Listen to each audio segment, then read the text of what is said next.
Up in the sky, oh no, it wasn't a bird, might have been a plane. Some say it was a missile. Even the military didn't have an answer for the streak across the LA sky. Could someone please tell me what's going on up there? Conan the comedian, Mr. O'Brien, made his return to late night on TBS. The reviews have been mixed, but he managed to take a few shots at NBC. Our Melissa Rivers checks in to judge his performance. I'll let you judge this. No one, cares if you smoke a joint or not. Straight from the governor's mouth, no one cares if you smoke a joint or not. I guess Prop 19 didn't have to pass after all. All the stories people are talking about and everything you need to know right now on The Filter.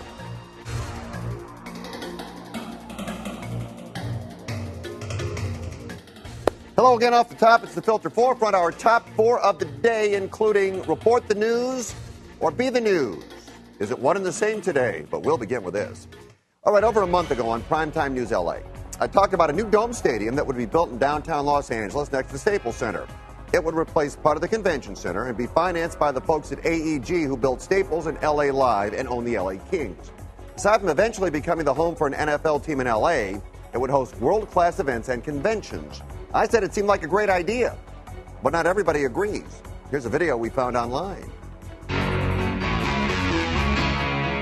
They need to get past this perfect location because it's not going to happen.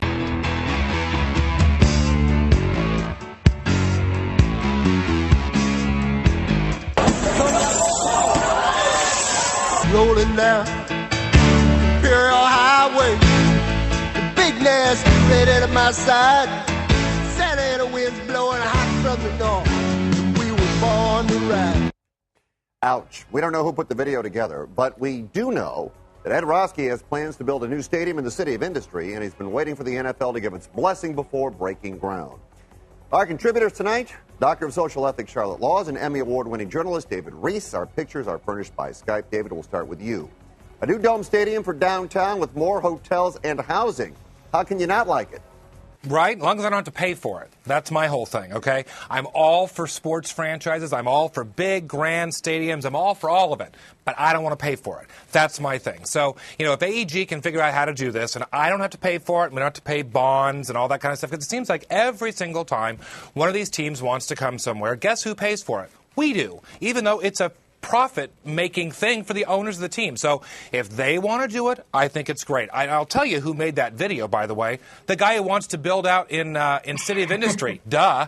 It's not rocket science. But you know what? Here's the thing. They're going to riot where they're going to riot, okay? If you're going to use that as an excuse, you don't think they're going to take to the streets when someone wins in the City of Industry? That's ridiculous, the truth is, as long as you build parking and there's infrastructure, I guess downtown now there's all this light rail and subways and all that kind of stuff. So, I think it's a great idea. And do I think people around here really care? No, because nobody really seems to care about having an NFL team here. Have you noticed? But if you're going to build a stadium, Charlotte, to me, with all due respect to Ed Roski, why not build it in downtown L.A.? Do you like that idea? I really don't. And I don't think it's just about whether it's a break even, like David said.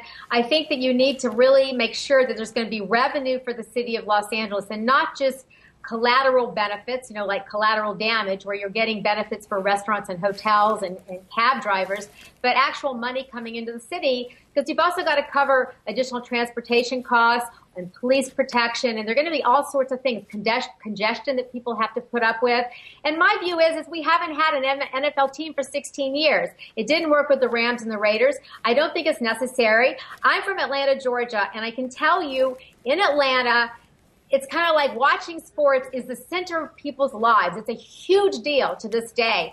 I live in Los Angeles, and I know you're a sports guy, Fred, but I don't know anybody that watches sports. It just doesn't happen like it does back east, and I don't see that it's going to be that big of a deal. Wait.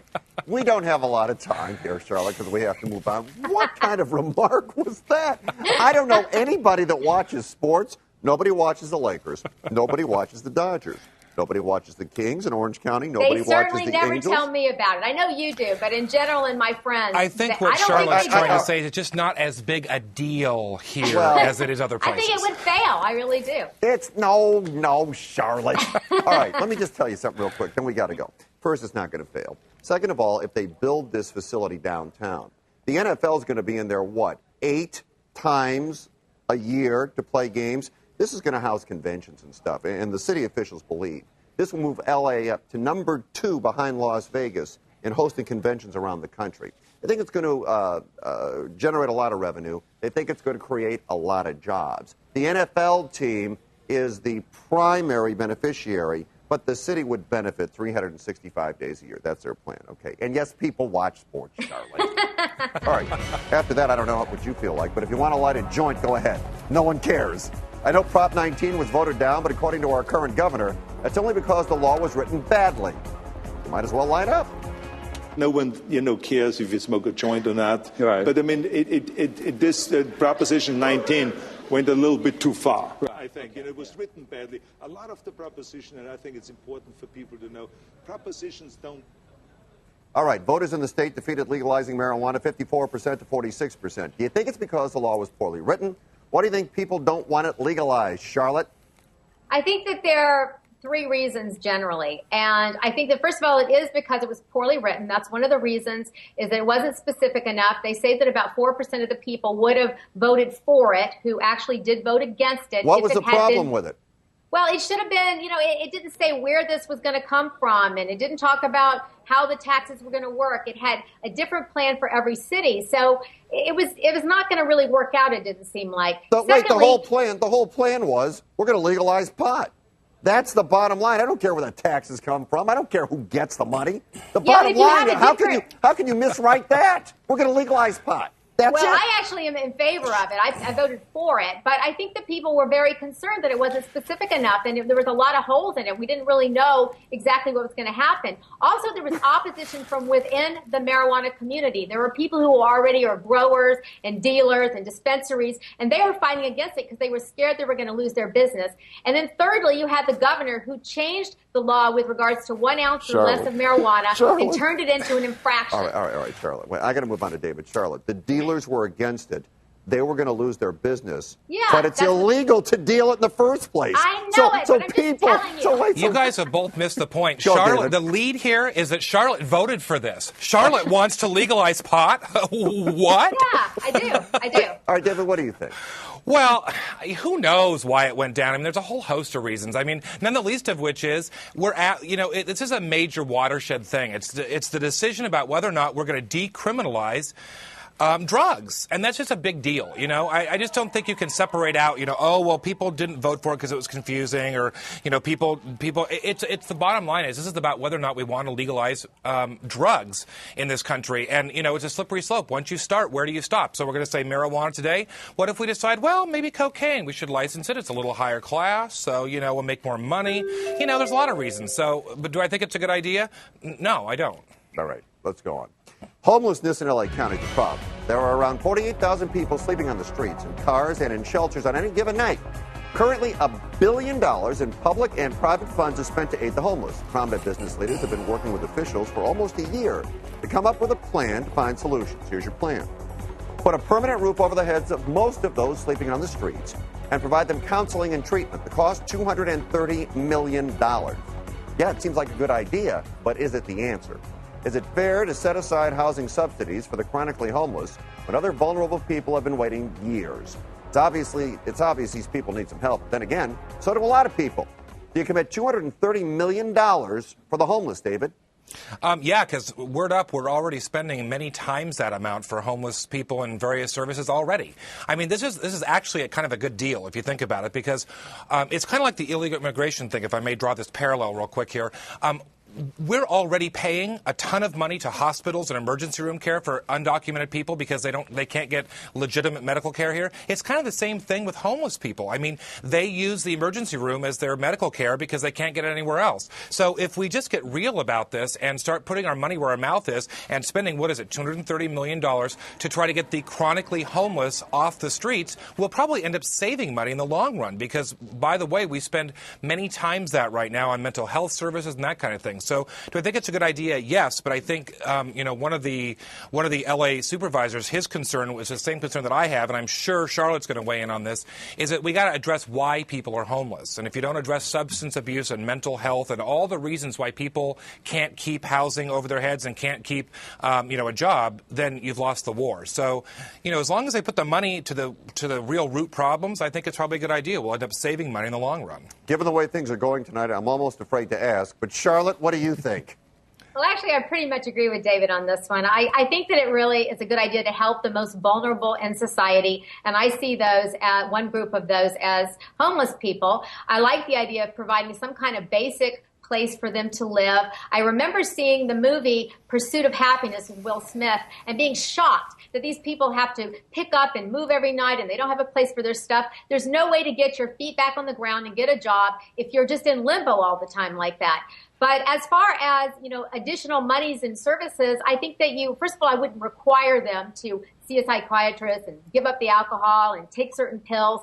I would actually give them a lot more freedom to make their own decisions. And I would do a cost-benefit analysis as to what programs are really going to be offered and what's really going to help and what's going to make sense for society at large. But you're right, David. We spend a lot of money we put them in a prison or we put them in a psychiatric ward, and we spend a ton more money with that than we would if we were to put it in this program. Exactly. And I would get the money from the CRA, the Community Redevelopment Agency, because they already have access to $1 billion a year, and they've had scandals and all sorts of problems and bad projects.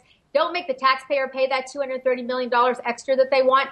Take it from the CRA. That's what I say. All right. Well, Charlotte, you solved that one. Let's see if you can solve this one. There was a time when the last thing you wanted to do if you reported the news was become the news. That was then. This is now. Keith Olbermann is news. He was suspended for making campaign contributions without notifying his boss at MSNBC, which is a violation of company policy. Then he blasted NBC for suspending him. Tonight he made his return, and he had this to say. I think we saw where the political contribution system is working for transparency and democracy and where it is failing transparency and democracy. I made legal political contributions as a U.S. citizen near midnight Eastern on Thursday night, October 28th. By 10 p.m. Eastern on Thursday night, November 4th, those contributions were public knowledge. And that's the point. I gave, and you found out, and you judged me for good or for ill as you felt appropriate.